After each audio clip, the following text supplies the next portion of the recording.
কোন সবের আশায়, কোন ইচ্ছা পূরণের আশায় একটি নিরীহ কুকুরকে পা বেঁধে কুমিরের সামনে ফেলে দেওয়া হলো? এটা কোন ধরনের মনুষ্যত্বের কাজ? আমরা মানুষ, আমরা ভাবি আমরা পৃথিবীর সেরা, উপরওয়ালা আমাদেরকে বানাইছে সৃষ্টির সেরা জীব হিসাবে, কিন্তু মনুষ্যত্বের দিক দিয়ে আমরা একেবারে জিরো। আমরা সত্যের চেয়ে কুসংস্কারকে বেশি বিশ্বাস করি, কুসংস্কারকে বেশি প্রাধান্য দেই, আর তার বলি হয় নিরীহ প্রাণীরা। তারই এই উদাহরণ এই কুকুরটিকে কুমিরের সামনে ফেলে দেওয়া।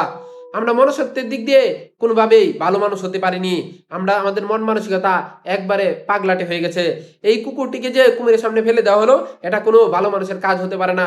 ও একেবারে পাগল না হলে এই কাজটা করতে পারে না। কুকুরটি কুমিরের সামনে পড়ে শুধু মানুষের দিকে চেয়ে থাকলো, কিন্তু একটা মানুষও কুকুরটিকে বাঁচানোর জন্য এগিয়ে গেল না।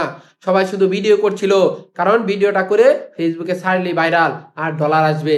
এই কারণে হয়তো বা কেউ কুকুরটিকে বাঁচাতে গেল না। এ কেমন কাজ? প্রশাসনের দৃষ্টি আকর্ষণ করছি, এর সুষ্ঠু তদন্ত করে দেখা দরকার যে আসলে এখানে কি ঘটনা ঘটেছিল।